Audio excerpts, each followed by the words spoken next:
ቤተሰቦች ዛሬም በሌላ ቪዲዮ መጥተናል። ታዲያ ይህንን ለእናንተ ለማቅረብ ከምታስቡት በላይ ድካም ስላለው ግን በቻላችሁት አቅም ቪዲዮውን ላይክ በማድረግና በቪፒኤን በማየት ተባበሩን። እይታችንን ስንጀምር ጉቺ የተባለ ታዋቂና ተወዳጅ ተዋናይ ጋር ማናጀሩ መጥቶ ሲቲ ኦፍ ታወር ለተሰኘ አዲስ ድራማ እንድታጨ ሲነግረውና በተቃራኒው እሱ ግን አስቀድሜ ታሪኩን ሰምቼዋለሁ ለእኔ የሚመጥነኝ አይነት አይደለም በማለት ውድቅ ሲያደርግበት በማሳየት ነው። በሌላ በኩል ሹጂን የተባለች ሴት ደግሞ ከአባቷ ጋር ተራራ አካባቢ ስራ እየሰራች ያለ በአጋጣሚ ልትወድቅ ስትደርስና አባቷ ግን ለእሷ ለመከላከል ብሎ ቢያተርፋትም እሱ ግን ወድቆ አደጋ ሲያጋጥመው በአምቡላንስ ወደ ሕክምና ቦታ በፍጥነት ሲወሰድም ሕክምናና ምርመራ ከተደረገለት በኋላ ባልጠበቀችው ሁኔታ ዶክተሩ በሰውነቱ ውስጥ የካንሰር በሽታ እንደተገኘና ለቤተሰቦቹ እንድታሳውቅ ሲነግራትም ይታያል። እስኪነቃ ድረስ ብትጠብቅም ድፍረቱን አግኝታ ግን ለራሱ ስለ ህመሙ መናገር ያቃታት ሲሆን በአጋጣሚ ዛሬ የልደት ክብረ በዓል ቀኗም ስለነበር እቤቷ ስትመለስ ጓደኞቿ ሰርፕራይዝ ሲያደርጓትና ትኩረቷና ሀሳቧ በሙሉ የአባቷ ህመም ላይ ቢሆንም ደስተኛ እንደሆነች እያስመሰለች ግን ስታከብርም ይታያል። የፊልም ዳይሬክተር ከሆነችው ከሊዮን ጋር አባቷ ከብዙ ጊዜያቶች በፊት የተፋታ ሲሆን ቀድሞ ሆስፒታል ውስጥ በዶክተሩ አማካኝነት ህመሙ የመጨረሻ ደረጃ ላይ እንደደረሰ ስለተነገራትም በልጅነቷ አንድ ላይ ደስተኛ እንደነበሩት የቀረውን ጥቂት ጊዜም ከእናቷ ዳይሬክተር ሊዮን ጋር ደስተኛ ሆኖ እንዲያሳልፍ ለማድረግም ስለ ጉዳዩ እሷን ለማናገር ልትወስንም ችላለች። በተመሳሳይ ሰዓት ላይ ጉቺ ደግሞ ረዳቱን ተጠቅሞ ከ3 ዓመታቶች በፊት የቀድሞ ፍቅረኛው የነበረችውን ቺንዚ የተባለች ሴት ተዋናይትን ወደ እሱ ጋር እንዲያመጣት ካደረገ በኋላ እስከ ዛሬ በስራው ያገኛቸውን ሽልማቶች እያሳየ የደረስኩበትን ደረጃ ተመልከቺ፣ ከ3 ዓመታቶች በፊት ከኔ ያጣሽውን አሁን ላይ ልታገኝ ትችያለሽ ቢላትም በተቃራኒ እሷ ግን ያኔ ለምን ትታው እንደሄደች እስካሁን እንዳልገባው አሁን ላይም ቢሆን የምትፈልገው ነገር እሱ ጋር እንደሌለ በመናገር በድጋሚ ትታው ልትወጣም ችላለች። በክስተቱ ቢናደድም ከጥቂት ሰዓታቶች በኋላ ግን በፊልሙ መጀመሪያ ላይ እንዲተውንበት የቀረበለት ስራ ላይ የሴቷን ዋና ገጸ ባህሪ የምትተውነው እሷ እንደሆነች ካወቀ በኋላ እልህ ውስጥ ገብቶ እሷን ለማግኘት ሲል ብቻ ያኔ እምቢ ቢልም አሁን ላይ ግን ሊስማማም ችሏል። በመቀጠልም እይታችን በቀጣዩ ቀን ላይ ሹጂን እቅዷን ለማሳካትና እናቷን ለማናገር ወደምትሰራበት ካምፓኒ ጉዟን ያደረገች ሲሆን የቦታው ጥበቃ ግን ለመግባት ፍቃድ እንደሌላት በመናገር አላስገባም ሲላትና ተስፋ ቆርጣ ለመመለስ እየተዘጋጀች ያለ ግን በአጋጣሚ ወደዚህ ካምፓኒ ጉቺ እየገባ ለጥበቃው ማናጀሩ ከኋላው እየመጣ እንደሆነ ነግሮት ስለነበር ንግግራቸውን ሰምታ የጉቺ ማናጀር ነኝ በማለት አጭበርብራ ወደ ውስጥ ስገባና ከሱ ጋር በአንድ ሊፍት ወደ ላይኛው ፎቅ እየወጡም ስለነበር ቀና ብላ ባታየውም እየተንጠባረረ ባት ግን ከአድናቂዎቼ መካከል አንደኛው እንደሆንሽ አውቃለሁ፣ ልክ እንዳንቺ ብዙ እየተከታተሉ የሚያብዱልኝ ተከታዮች አሉኝ ሲላትና ምንም አይነት ምላሽን ከአንደበቷ ሊያገኝ ስላልቻለ ግን ሀሳቡን ቀይሮ ታዲያ ጋዜጠኛ ነሽ ወይ እየተከታተልሽ መረጃ ለመለቃቀም እየሞከርሽ ነው ሲላትና በድጋሚ እሷ ግን ሳታናግረውና ከቁም ነገር ሳቆጥረው ትታው ከሊፍቱ በመውጣቷ ድርጊቷ እንደናቀችው እንዲቆጠርና እንዲናደድባት አድርጎታል። በጥቂት ሰዓታቶች ውስጥ የካምፓኒው ባለቤት ልጅ ከሆነው ከሚስተር ሊንጂን ጋር ተገናኝተው ስለሚተውንበት ስራ ጉዳይ እየተነጋገረ ሲሆን እንደለመደው እሱ ላይም ሳይቀር ሊንጠባረርበት እየሞከረ ድርሰቱና ካራክተሩ ከሱ ጋር አብሮ የሚሄድ ባይሆንም ራሱን ለመፈተን ሲል ሊተውንበት እንዳቀደ በመናገር የስምምነት ወረቀት ላይ ሊፈርምም ችሏል። በአጋጣሚ በመስኮቱ በኩል ግን የቀድሞ ፍቅረኛውን በመመልከቱ ተከትሏት በመውጣት ባዶ ክፍል ውስጥ እየጎተተ አስገብቶ ለቀጣዮቹ 3 ወራቶች ከሷ ጋር አብሮ እንደሚሰራ ባትፈልግም በየቀኑ ከሱ ጋር እንደምትገናኝ ሲነግራትና ከደቂቃዎች በፊት ግን ማናጀር ወደ ካምፓኒው ሲገባ ጠበቃዎቹ ቅድም እሷ አታላ ወደ ውስጥ እንደገባች አውቆባት አሁን ላይ ያፈላለጓት ሲሆን እሷም አውቃ ከነሱ ለማምለጥ ብላ እዚህ ክፍል ውስጥ ተደብቃ ስለነበር ከቀድሞ ፍቅረኛው ጋር ጉቺ የሚያወራውን ነገር በሙሉ እየሰማችም ይገኛል። ታዲያ አሁን ላይ ቺንዚን ብትሆን ምንም ያክል ቢለፋ በልቧ ውስጥ ቦታ እንደሌለው በመናገር ትታው ከክፍሉ የወጣች ሲሆን በንግግሯ ተናዶ እሱም ሊወጣ ሲል በአጋጣሚ የሹጂን ስልክ ሲጠራና የተደበቀችበት ቦታ መጥቶ ቢያያትም ይዛት ግን ከክፍሉ እየሮጠች ልታመልጠውም ችላለች። ታዲያ እሱም ቢሆን ጋዜጠኛ ስለመሰለችው ከቀድሞ ፍቅረኛው ጋር ያወሩትን ነገር በሙሉ በመስማቷ ሊናደድም ችሏል። በተመሳሳይ ሰዓት ላይ የሚስተር ሊንጂን ታናሽ ወንድም የሆነው ጂንሹ ደግሞ በአባታቸው አማካኝነት ከሚኖርበት ሀገር ወደዚህ ካምፓኒ አሁን ላይ በጥበቃ ተከቦ የመጣ ሲሆን ከከበቡት ጥበቃዎች ጋር ሲጨቃጨቅ እኛም ብንሆን ሳይፈልግ በግዴታ በአባቱ አማካኝነት ከሚኖርበት ቦታ እንደመጣም ተረተናል። በዚህም ምክንያት ወደ ሊፍቱ ሲገቡ አጋጣሚውን ተጠቅሞ በአጋጣሚ ግን ከጉቺ እያመለጠች ከነበረችው ከሹጂን ጋር ሲጋጨና ገና ሲተያዩ እይታችን በትውስታ ወደ ኋላ ውስጡን ኤሌመንተሪ አብረው የተማሩ ምርጥ ጓደኛሞች እንደነበሩ ሲያሳየንና አሁን ላይ እሷ ባታስታውሰውም እሱ ግን አስታውሷት እጆቿን እየጎተተ ከጥበቆቹ እንዲያመልጡ ሲያደርግም ይታያል። ከካምፓኒው ለቀው ከወጡ በኋላ አስቁሞ ማንነቱን ስትጠይቀው ግን የልጅነት ጓደኛዋ ጂንሹ እንደሆነ ከነገራት በኋላ ድሮ ላይ እንደሚያደርጉት እጆቿን ይዞ የተማሪዎች ሰርቪስ ውስጥ እንዲገቡ በማድረግ እንድታስታውሰው ሲያደርጋትና ከ10 ዓመታቶች በኋላ በድጋሚ በመገናኘታቸውም ወደ ካፌ ገብተው የድሮውን እያስታወሱ ሲሳሳቁም ይታያል። ሊያመልጥ ቢሞክርም በጥቂት ደቂቃዎች ውስጥ ግን ጥበቃዎቹ መጥተው በድጋሚ ይዘውት ወደ አባቱ ጋር የወሰዱት ሲሆን እዚህ ካምፓኒ ውስጥ ተቀጥሮ መስራት ፍላጎቱ እንዳልሆነ ቢናገርም አባትየው ግን እያረጀው ስለሆነ ቁም ነገረኛ መሆን አለብክ በማለት በሐሳቡ የማይስማማ ከሆነ የክሬዲት ካርዱን በሙሉ እንደሚያዘጋበት ሲያስፈራራውና ከቢሮ ለቆ እንደወጣ ወንድሙም ቢሆን ለመንቀሳቀሻ በማለት የኪስ ገንዘብ ሲሰጠውም ይታያል። በተመሳሳይ ሰዓት ላይ ሹጂን ደግሞ እናቷን ለማግኘት የሞከረችው እቅድ ሳይሳካላት ቀርቶ ወደ ቤቷ በመመለስ እህቷ ያዘጋጀችላትን ምግብ እየበላችና እያወሩ ሲሆን እናቷ የምትሰራበት ጋይ ኢንተርቴንመንት የተሰኘው ካምፓኒ የስራ ቅጥር በማውጣቱ እንድትወዳደር ስትነግራትና እኛም ብንሆን ከንግግራቸው ክፍሉ ውስጥ ካሉት ከእህትና ከወንድሟ ጋር የስጋ ዝምድና ባይኖራቸውም አባቷ በማደጎ አምጥቶ እንዳሳደጋቸው ልንረዳም ችለናል። በቀጣዩ ቀን ጠዋት ላይ ጂንሹ ባይፈልግም በአባቷ አማካኝነት ተገዶ ግን ስራዎችን እስኪለምድ ድረስ የካምፓኒው ባለቤት ልጅ እንደሆነ ሳይታወቅበት በሐሰተኛ ማንነት የማስታወቂያ ዲፓርትመንት ውስጥ ጥቂት ቀናቶችን ተቀጥሮ እንዲሰራ አስማምቶት ወደ ካምፓኒው ሲያመራና በተመሳሳይ ሰዓት ላይ ሲንጁን ብትሆን እህቷ ባቀረበችላት ሀሳብ ተስማምታ ለቅጥር ወደዚህ ካምፓኒ ብትመጣም ባልጠበቀች ሁኔታ ክፍት የስራ ቦታው ግን የጉቺ ረዳት በመሆን ለመቀጠር ነበር።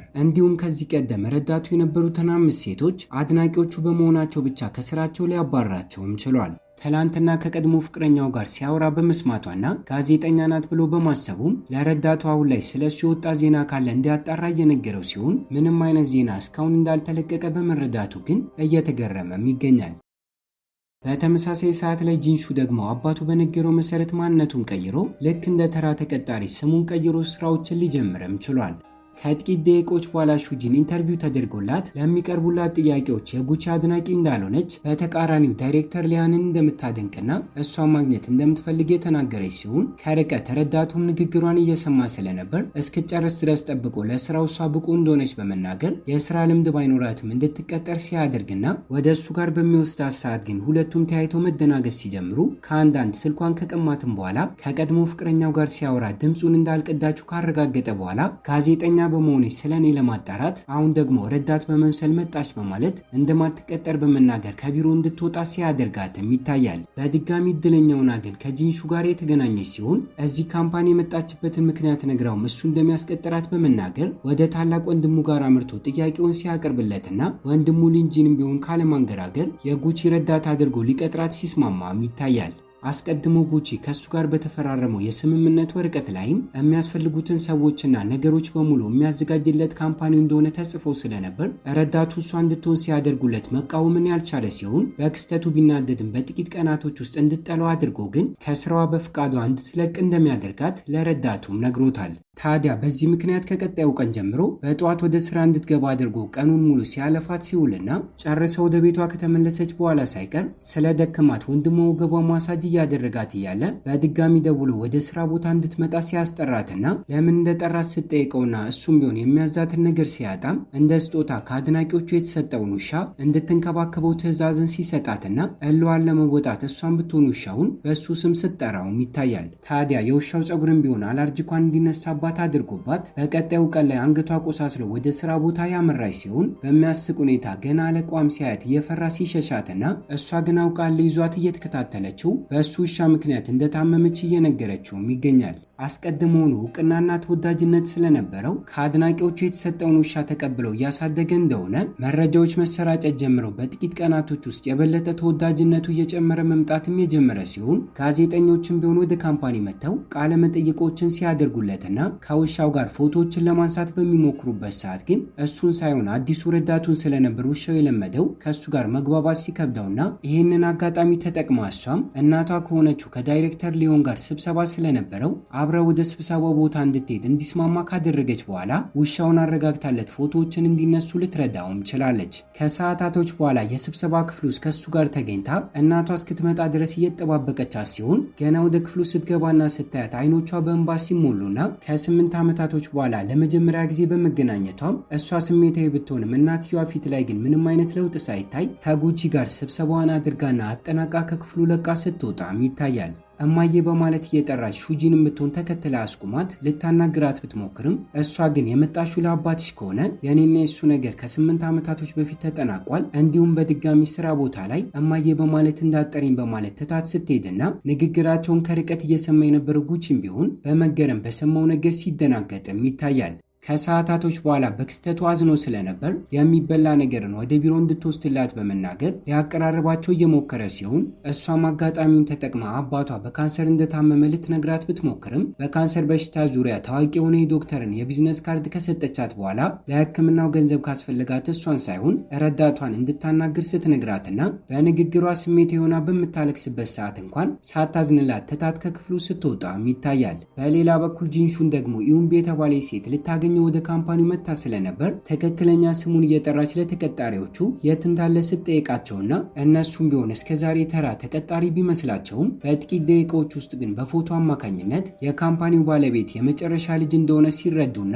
እስከዛሬ አዲስ ሰራተኛ በመሆኑ በተደጋጋሚ ወደ ሱቅ እየላኩ ይጨቁኑት ስለነበር ከስራቸው እንዳያባረራቸው መፍራት ሲጀምሩና አሁን ላይ እንኳን ቡና እንዲገዛ ልከውት ስለነበር የማስታወቂያ ዲፓርትመንት ውስጥ ያሉ ተቀጣሪዎች በሙሉ ከበው በተራቸው ሊንከባከቡት ሲሞክሩና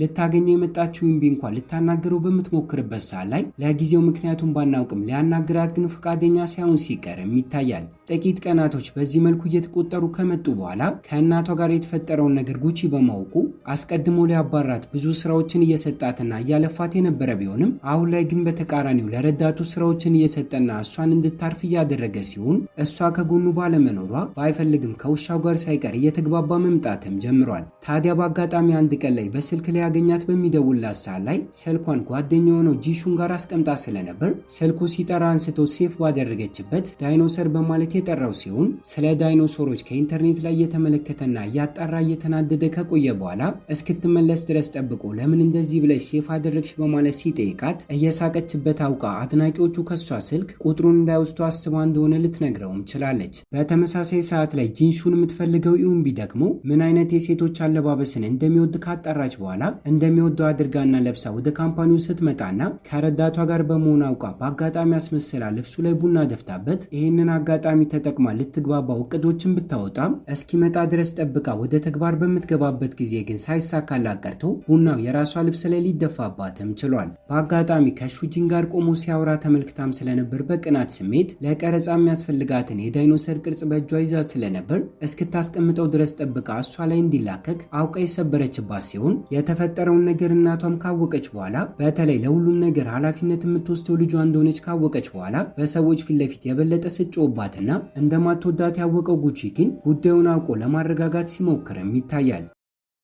የካምፓኒው ባለቤት የሆነው አባትየውም ቢሆን ትልቁ ልጁ የሆነው ሚስተር ሊንጂን ጥቂት ብትሆንም በስራው ላይ ግን ስህተትን ፈጽሞ ስለነበር ልክ እንደ ልጁ ሳይሆን እንደ ባዳ ቆጥሮ ሲጮህበትና እሱ እየተቆጣጠረ የነበረውን ስራ ሳይቀር ቀምቶ ለትንሹ ልጁ ጂንሹ አሳልፎ ሲሰጠውና እንዲናደድ ሲያደርገውም ይታያል። እንደ እውነታው ለሚስተር ሊንጂን የእንጀራ አባቱ ሲሆን ሙሉ በሙሉ ካምፓኒውን በዚህ ምክንያት ትኩረቱን ባይሰጠውም ለትክክለኛ ልጁ ለማውረስ እንደሚሞክርና ከሱ በላይ ለዚህ ካምፓኒ የሚለፋው ሚስተር ሊንጂን በመሆኑ ግን ራሱ ጂንሹ ሳይቀር ኃላፊነቶችን ለወንድሙ እንዲሰጡት እየሞከረም ይገኛል። ታዲያ ወንድሙም ቢሆን በሱና በአባቱ ፊት ለፊት ጥሩ ሰው እንደሆነ ቢያስመስልም በቻለው አቅም ውስጥ ለውስጥ ግን ሙሉ በሙሉ ካምፓኒውን ወደ ራሱ ለመጠቅለል እየሞከረም ይገኛል። ይሄ ብቻ ሳይሆን እስከዛሬ በሚስጥር ቢይዘውም ከ3 ዓመታቶች በፊት የጉቺ ፍቅረኛ ከነበረችው ከቺንዚ ጋር አሁን ላይ የፍቅር ግንኙነት ውስጥ የሚገኝ ሲሆን በተደጋጋሚ እሷ ለአድናቂዎቿ ግልጽ እንዲያወጡት ብትጠይቀውም እሱ ግን በሚስጥር እንዲይዙት እስከዛሬ እያደረገም ይገኛል። ወደ ሺጂን ጋር ስንመለስ ደግሞ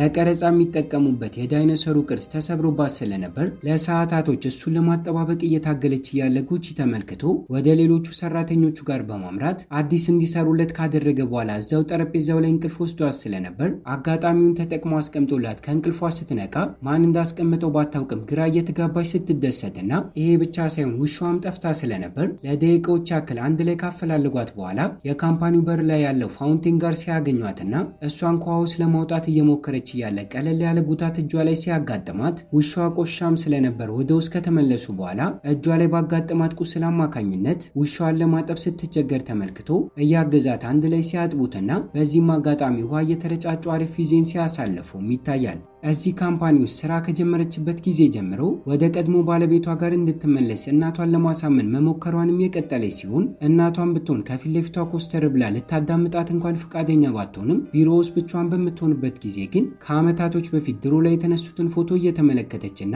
በትዝታ ወደኋላ እየተመለሰችም ይገኛል። ስለ አባቷ የጤና እክል ሹጂንም ብትሆን ለአለቋ ጉቺ ከነገረችው በኋላ እሱም ቢሆን በቻለው አቅም ሊረዳት የተስማማ ሲሆን በተመሳሳይ መልኩ እሷን ብትሆን የቀድሞ ፍቅረኛውን ከመጠን በላይ እንደሚወዳት እንዴት አድርጎ የራሱ ሊያደርጋት እንደሚችል እየጠየቃትና እያማከረችው ሲሆን ትምህርቶችን ለመቅሰም በማለት በሚያስቅ ሁኔታ ጥንድ የሆኑ ፍቅረኛሞች የሚገኙበት ቦታ በምትወስደው ሰዓት እንኳን ኮፍያ፣ መነጽር እንዲሁም የአፍ ጭንብል ሳይቀር ቢያደርግም አድናቂዎቹ ግን ተመልክተው ሲያውቁትና እሱም ቢሆን ከነሱ ለማምለጥ ከሷ ጋር ሲሯሯጥም ይታያል። ታዲያ በቀጣዩ ቀን ላይ የቀድሞ ፍቅረኛው የምትወደው ሆቴል እንዳለ ካጣራ በኋላ ረዳት የሆነችውን ሹጂን ተጠቅሞ ቦታው ላይ ሰርፕራይዝ ፕሮግራሞች እንዲዘጋጅ ሲያደርግና እሷንም ብትሆን ወደ ቦታው እንድትመጣ ካደረገ በኋላ ከዚህ ቀደም ከነበረው በተለየ መልኩ ግልጽ ሆኖ እንደሚወዳትና በድጋሚ አብረው እንዲሆኑ ጥያቄዎችን ሲያቀርብላት እሷ ግን በተቃራኒው አፍቅሯት ሳይሆን ወዷት እንደሆነ ከ3 ዓመታቶች በፊትም ቢሆን በመካከላቸው የነበረው ይህ ስሜት እንደሆነና በተለይ አሁን ላይ ለእሱ ምንም አይነት ፍላጎት እንደሌላት በመናገር ትታው ከቦታው ለቃ ልትሄድም ችላለች። እሷን ላለማግኘት ብሎ በዚህ ምክንያት ለቀጣዮቹ ጥቂት ቀናቶች ወደ ስራ ሳይት ሲቀርና የስምምነት ውላቸው እንዳይፈርስ ረዳቱ ግን ዛሬ ወደ ካምፓኒው እሷ እንዳልመጣች በመናገር ዋሽቶ እንዲመጣ ሲያደርገውና ገና እሷ እንዳለች ሲመለከት ግን ቀረጻዎችን አላደርግም በማለት መሯራት ሲጀምር ክስተቱንም እያስተዋለች የነበረችው ሹጂን ሁለቱንም ተራ በተራ ካናገረች በኋላ በአካል ባይሆንም በስልክ እንዲያወሩ አድርጋ ግን የተፈጠረውን ነገር በሙሉ እንዳልተፈጠረ አድርገው እንዲቆጥሩት እንዲስማሙ ስታደርጋቸው ከስምምነትም ከደረሱ በኋላ ልክ እንደ ድሮ ቀረጻቸውንም ሲያከናውኑም ይታያል። ከዚህም ክስተት በኋላ ቀናቶች እየተቆጠሩ መምጣት የጀመሩ ሲሆን ጉቺ በተለይ ትኩረቱን ረዳቱ የሆነችው ሹጂ ላይ እያደረገ ስለነበር የቀድሞ ፍቅረኛውን በቀላሉ መርሳት ሲችልና ካምፓኒ ውስጥ በስራ ጉዳይ በየቀኑ ከእሷ ጋር እየተገናኘ እውቅናውን ለመጨመር የተለያዩ ሀሳቦች እየቀረቡለት አድናቂዎቹን እየተዟዟረ መጎብኘቱን ሲቀጥልና ህፃናቶችን ለመጎብኘት ወደ ማቆያ ቦታው በሚያምራበት ሰዓት ላይ እሷን ብትሆን አብራ ወደ ቦታው እያመራች የራሷንም ቢሆን የግል ህይወቷን ሳትረሳ በቻለችው አቅም እናቷን ለማሳመን መሞከሯንም ስቀጥልና የሰርጀሪ ህክምናን አባቷ ሊያደርግ ጥቂት ቀናቶች ብቻ እንደቀሩት ምናልባት ከሰርጀሪ በኋላ ሊሞትም አሊያም ደግሞ ሊድንም እንደሚችልና የሚፈጠረው ነገር ስለማይታወቅ አብረው ሄደው እንዲጎበኙት ጥያቄ ብታቀርብላትም እናቷ መጀመሪያ ላይ እምቢ ብላት የነበረ ቢሆንም እድሜ ለጉቺ ይባልና ግን ለስራ ጉዳይ የሚያናግራት አስመስሎ አመሻሽ አካባቢ አውቆ እንዲገናኙ ካደረገ በኋላ ከመፋታቷ በፊት የተነሱትን ፎቶዎች ከጉጂ ጋር በመሆን እያሳያት ደረቅ ባህሪዋን ትታ ሀሳቧን እንድትቀይርና እንድትጎበኘው ሲያስማሟትና የዛኑ ቀን አመሻሽ አካባቢ ወደ ሆስፒታል ሄዳ ስትጎበኘውም እሱም ቢሆን ከመጠን በላይ ደክሞ ስለነበር ለአንድ ቀን ብቻ ድሮ ላይ አንድ ላይ ይኖሩበት የነበረበት ቤት ውስጥ ደስተኛ ሆነው እንዲያሳልፉ የመጨረሻ ምኞቱን ሲጠይቃትና እሷን ብትሆን በሀሳቡ ስትስማማ ቤቱ ግን ለዓመታቶች ተዘግቶና በአቧራም ቢሆን ቆሽሾ ስለነበር ሹጂን አስቀድማ ከወንድምና እህቶቿ ጋር ቦታው ላይ አምርታ ማጽዳት ስትጀምርና በቀጣዩ ቀን ላይ ስለዚህ ጉዳይ ካምፓኒው ሲኑ ሲያወራ ጉቺም ሰምቶ ስለነበር እየተመቸችው የመጣች በሚመስል መልኩ የቤቱን አድራሻ ስለማያውቀው እሱን ኋላው ተከትሎ ቤቱ ሲደርስና እቃዎችን ለመግዛት በአጋጣሚ እሷ ወጥታ ስለነበር ውስጥ ላይ ከወንድምና እህቶቿ ጋር ሲተዋወቁ ሁለቱም በእሷ ላይ ፍላጎትን እያሳዩ የመጡ በሚመስል መልኩ ተወዳጅነትን በቤተሰቦቿ ለማግኘት መፎካከር ሲጀምሩና በተቃራኒው ሳይሳካላቸው ቀርቶ ከመጣች በኋላ ጭራሹኑ ሁለቱንም ከቤቷ ሳይቀር ስታስወጣቸውም ይታያል። የዛኑ ቀን ላይ ሶስቱም በእቅዳቸው መሰረት ልክ እንደ ድሮ ቤተሰብ ሆኖ አሪፍ ጊዜን ያሳለፉ ሲሆን አባትየው ግን በድጋሚ ህመሙ ተነስቶበት ወደ ሆስፒታል ሲወሰድና ደስተኛ ሆኖ የመጨረሻ ምኞቱን ማሳካት ቢችልም በሚያሳዝን ሁኔታ ሆስፒታል ውስጥ እንዳለ ህይወቱ ግን ሲያልፍም ይታያል። ይህ ክስተት ከመጠን በላይ ሹጂንን እንድታዝን ስላደረጋት ቀጣዮቹን ጥቂት ቀናቶች ከስራ ቀርታ ቤቷ ውስጥ አዝና ማሳለፍ ስትጀምርና አለቃዋ ጉቺም ቢሆን ስለናፈቀችው ምክንያቶችን እየፈለገ ውሻውን አውቆ እንደ ምክንያት እየተጠቀመ ወደ ቤቷ ሲመጣና እሷ ግን ልታናግረው ፈቃደኛ ልትሆን ባለመቻሏ ወደ እናቷ ጋር አምርቶ ያለችበትን ሁኔታ ካስረዳት በኋላ እሷን ተጠቅሞ ወደ አባቷ የመቃብር ቦታ ሄደው ሀዘኗ እንዲወጣላት ካደረገ በኋላ በድጋሚ ወደ ደስታ ስሜቷ እንድትመለስና ያቆመችውን ስራ ሳይቀር እንድትቀጥል ሊያደርጋትም ችሏል። አሁን ላይ ሁሉም ነገር እየተስተካከለና የበለጠ እየተቀራረቡ በመጡ ቁጥር ቀን በቀን ለእሱ ያለው ፍቅር ስሜትም ቢሆን እየጨመረ መምጣትም ጀምሯል። እዛው ካምፓኒ ውስጥ የሚገኘው ጄንሹ ግን ተቀናቃኝ ሆኖበት የልጅነት ጓደኛዋ በመሆኑ ትኩረቷን ለሱ ሰጥታ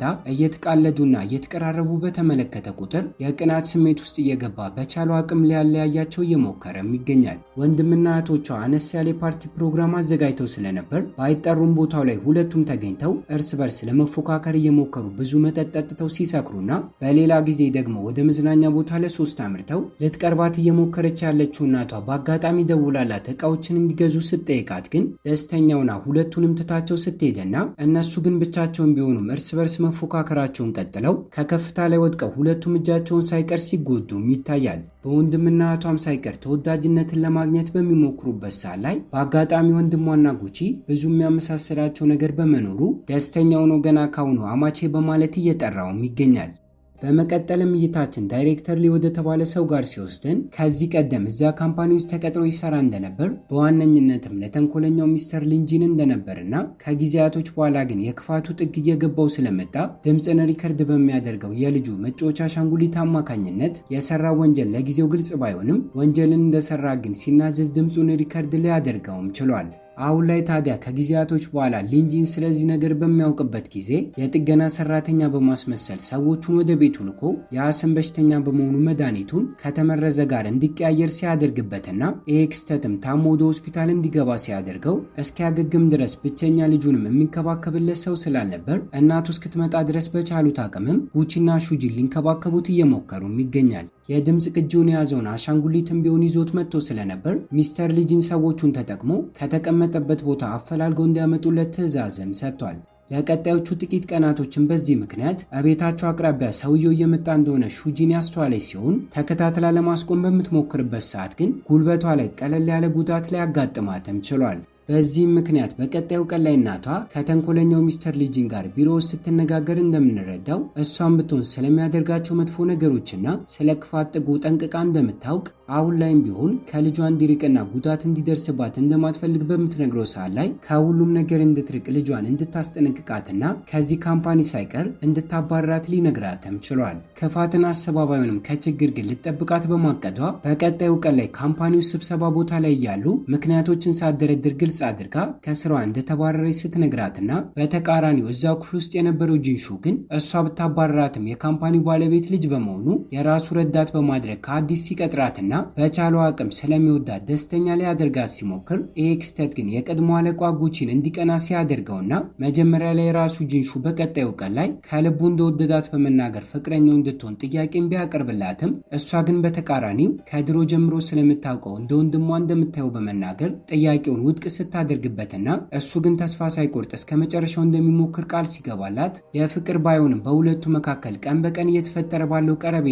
ግን አንድ ቀን አጣታለሁ በማለት ያሰበው ጉቺም ቢሆን ረዳቱን ተጠቅሞ ሰርፕራይዞችን አዘጋጅቶ ፍቅረኛው እንድትሆን ጥያቄ ሲያቀርብላትና እሷን ብትሆን እየወደደችው መታ የነበረ ቢሆንም ሁለቱ የተለያዩ ዓለም ላይ እንዳሉ ሰዎች እንደሆኑና አድናቂዎቹም ቢሆኑ ሁለቱን አብረው እንዲሆኑ ፈቃድን እንደማይሰጧቸው በመናገር ለእሱም ቢሆን ጥያቄውን ውድቅ ልታደርግበትም ችላለች። በአጋጣሚ አንድ ቀን ላይ ግን የድምፅ መግጃውን እያፈላለገ በነበረው ሰው አማካኝነት ሁለቱም ላይ ጥቃት ደርሶባቸው የበለጠ እሷ የተጎዳች ሲሆን አቅፎና ደግፎ ወደ ሆስፒታል ሲወስዳት ክስተቱን ጋዜጠኞች ተመልክተውም ሁለቱ የፍቅር ግንኙነትን ሳይጀምሩ አይቀርም በማለት ወሬዎችን ማናፈስ ሲጀምሩና በድጋሚ እሱም ቢሆን ሆስፒታል ውስጥ እያለች እንደሚወዳት ፍቅሩን ከተናዘዘ በኋላ በድንገት ሲስማትና እሷን ብትሆን ሳታስቆመው አብረው ለመሆን ፈቃደኛ ስትሆንም ይታያል። ተስፋ ያልቆረጠው ጂንሆ የሚበላ ነገርን ወደ ሆስፒታል ይዞላት ሲመጣ ጉቺ ግን ፍቅረኛዋ እንደሆነ በመናገር እያናደደው ያመጣላትን ምግብ አይኑ እያየ ሲያበላትና በድጋሚ ጥቃት እንዳይደርስባት ለደህንነቷ ሲባል ሁለቱም እኔ ቤት ውስጥ ነው በማለት እየተጣሉ ከቆዩ በኋላ እሷ የምትኖርበት ቤት ውስጥ አንድ ላይ ሆነው ሊጠብቋት በማቀድ ሁለቱም ወደ ቤቷ ጉዟቸውን ሲያደርጉና የእሷ ቤት ውስጥ አብረው በሚቆዩባቸው ቀናቶች ውስጥ በሚያስቅ ሁኔታም ሁለቱ አብረው አንድ ክፍል ውስጥና አንድ አልጋ ላይ ስለሚተኙ እሷ ጋር እንዳያመሩ እርስ በርስ እንቅልፍ እስኪወስዳቸው እየተጠባበቁ እጅና እግራቸውን ከአልጋው ላይ መተሳሰር ሲጀምሩና ጉቺ ለእሷ ሲል በጠዋት ከእንቅልፉ ተነስቶ የሚበላ ነገር ቢያዘጋጅም እሷ ሳትሆን ጂንሹ አንስቶ ሲበላበትና ከቤቱ ውጭ እያደረ እንደሆነ ያወቀው አባቱ ግን ወደ እሱ ቤት እየጎተቱ እንዲያመጡለት ሲያደርገውም ይታያል። ይሄ ክስተትም ከማንም በላይ ደስተኛ ያደረገው ጉቺን ሲሆን ካለ ተቀናቃኛው ላይ ከፍቅረኛው ጋር ደስ የሚል ጊዜን አንድ ላይ እያሳለፈም ይገኛል። አስቀድሜ እንደነገርኳችሁ የቀድሞ ፍቅረኛው ደግሞ ከሚስተር ሊንጂን ጋር የፍቅር ግንኙነት ውስጥ የምትገኝ ሲሆን እስከ ዛሬ ይወደኛል ብላ ብታስብም ለጥቅሙ ብሎ ብቻ ስለቀረባት ግን ሲጫወትባትና ሲጠቀምባት ከቆየ በኋላ ምንም እንደማትፈጠር ስላወቀ ኃይሉን ተጠቅሞ ግልጽ አድርጎ ከሚወዳት ሴት ጋር በቅርቡ ሊጋባ እንደሆነ የነገራት ሲሆን እስከ ዛሬ እንደነበረው ፍላጎቷ ከሆነ ቅምጦ ሆና እንድትቀጥል አሊያም ግንኙነታቸው እዚህ ላይ እንዲቋረጥ እስከ መጨረሻው ነገር ግን አፏን ዘግታ እንድትቀመጥ ሊያስጠነቅቃትም ችሏል። በፍቅር እብድ ያሉት ጥንዶች ደግሞ ከቤት ውጭም ሆነ ቤት ውስጥ አሪፍ ጊዜ ማሳለፋቸውን የቀጠሉ ሲሆን በአጋጣሚ አንድ ቀን ላይ ሁለቱም የዳይኖሰር ልብስን ለብሰው በሕፃኗ አሻንጉሊት እየተጫወቱ እያለ ግን ሚስተር ሊጂም ወንጀሎችን እንደሰራ የሚናገረውን የድምፅ ቅጂ ሊያዳምጡት የቻሉ ሲሆን ግራ በመጋባት አስቀድሞ ጉቺ እናቷ ጋር አምርቶ የድምፅ ቅጂውን እያሰማት ምን ማድረግ እንዳለበት በሚያማክራት ጊዜ ከድሮ ጀምሮ ስለምታውቀው ስለ ሚስተር ሊጂን ክፋት የነገረችው ሲሆን የሚወዳትን ሴት ከክፉ ነገር ለመጠበቅ ስላሰበም ደቂቆችን እንኳን ሳይቆይ እሱ ጋር አምርቶ የድምፅ ቅጂውን ለራሱ ሳይቀር እያሰማው ድሮ ላይ የሰራቸው ወንጀሎችም ሆነ ይሄ ድምፅ ቅጂ እሱን ግድ እንደማይሰጠው በሚስጥር ይዞት ለማንምም እንደማይናገር ብቸኛ የሚፈልገው ነገር ግን የሚወዳትን ሴት ክፉ ነገር እንዳያጋጥማት እንደሆነ ሲነግረውና ሚስጥሩን ለመጠበቅ በመስማማቱም እሱም ቢሆን ሹጂንን ላለመጉዳት ሲስማማም ይታያል። በቀጣዮቹ ጥቂት ቀናቶች ውስጥ ግን ኮማ ውስጥ ገብቶ የነበረው ዳይሬክተር ሊ ሳይቀር የነቃ ሲሆን ከድምፅ ቅጂው ውጪ ሚስጥሩን የሚያውቁት ሰዎች ሁለት መሆናቸው ምቾት ሳይሰጠው ሲቀርና ጭራሹኑ ጉቺን በሚወዳት ሴት እያስፈራራው በቀጣዮቹ 48 ሰዓታቶች ውስጥ ከዚህ ከተማ ለቃ እንድትሄድ ካላደረገ እሷን እንደሚጎዳበት በመናገር ማስፈራራቱንም እየቀጠለም ይገኛል። በተቃራኒ ጉቺን ግን አባቱንና ወንድሙን ትክክለኛ ማንነቱን እንዲያውቁበት ሲያደርግና ከአባቱ ጋር ቢሮ ውስጥ መነጋገር በሚጀምርበት ሰዓት ላይ እስከዛሬ ጥሩ ሰው እንደሆነ እያስመሰለ ቆይቶ የነበረ ቢሆንም ትክክለኛ ማንነቱን አሁን ላይ ግን ግልጽ አውጥቶ ታናሽ ወንድሙን ከሱ ይልቅ ይወደው እንደነበር ከእናቱ ጋር ሳይቀር ከመጠን በላይ ይጨቃጨቅ እንደነበርና በዚህ ክስተት አማካኝነትም እናቱ ታማ ህይወቷ እንዳለፈ የቀብር ፕሮግራሟ እስኪጠናቀቅ ለቀናቶችም እሱን የማደጎ ቦታ ቆይቶት እንደነበርና በዚህ ምክንያት ከመጠን በላይ እንደሚጠላው የነገረው ሲሆን ይሄ ክስተትም አባትየውን የልብ ድካሙ እንዲነሳበት ሲያደርግና ወደ ሕክምና ቦታ ሳይቀር ከተወሰደ በኋላ እሱ በሚፈልግበት ሰዓት እንዲነቃ እንዲያደርገው ዶክተሩን ሳይቀር በገንዘብ ሊገዛውም ችሏል። በተቃራኒው ታናሽ ወንድሙ ደግሞ የበለጠ በእሷ እናት አማካኝነት ስለ ክፋቱ ካወቀ በኋላ ትክክለኛ ማንነቱን እስካሁን እንዳላወቀበት በማስመሰል ጥፋተኛ መሆኑን ለማረጋገጥ መረጃዎችን ለማግኘት እየሞከረም ይገኛል። ታዲያ ሊንጂም ቢሆን ከመጠን በላይ ስለሚያምነው የማደጎ ቦታ ላይ እያለ ከተተዋወቀው አሁን ላይ ቀኝ እጁ በመሆን ከሚያገለግለው ሰው ጋር ሳይቀር ሊያስተዋውቀውም ችሏል። በፊልሙ የመጨረሻ ትዕይንት ላይ ግን ከቀናቶች በኋላ የደም ዝምድና ሳይኖራቸው ምንም ያክል የእንጀራ ወንድማማቾች ቢሆኑም ጂንሹ ግን ከድሮ ጀምሮ ሚስተር ሊንጂንን ይወደው ስለነበር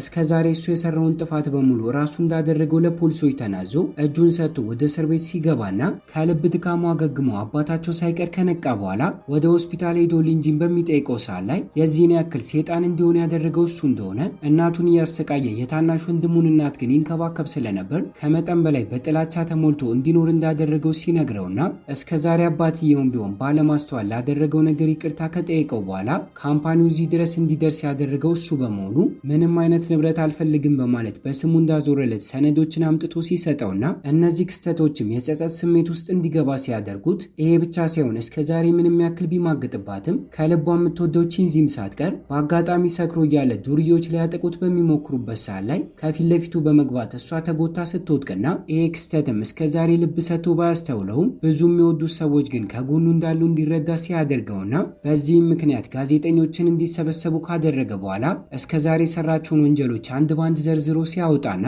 ካለ ጥፋቱ የታሰረ ወንድሙም በዚህ ምክንያት ከእስር ቤት ተለቆ ሲወጣ በመጨረሻም ሁሉም ነገር ተስተካክሎ እስከዛሬ የለፉበት የነበረው ፊልም ተለቆ ተወዳጅነትን ሲያገኝ የሹጂን እናት ደግሞ የልጅነት ጓደኛዋ ከሆነው ከጂንሹ አባት ጋር የፍቅር ግንኙነትን ስትጀምርና የእሱ ረዳትም ቢሆን ከሷ ጋር ግንኙነቶችን ሲጀምር በሰራው ፊልም አማካኝነት የዓመቱ ምርጥ ተዋናይ በመባል ጉቺም ቢሆን ሽልማት በተሰጠው ቀን ላይ የሚወዳትን ሴት አቅፎ ወደ መድረኩ ላይ ካወጣት በኋላ በሰዎቹ ፊት ለፊት ደስተኛ ሆኖ የጋብቻ ጥያቄን ሲያቀርብላትና እሷን ብትሆን ልታገባው ስትስማማ እያየን እይታችንን እዚህ ላይ እናበቃለን።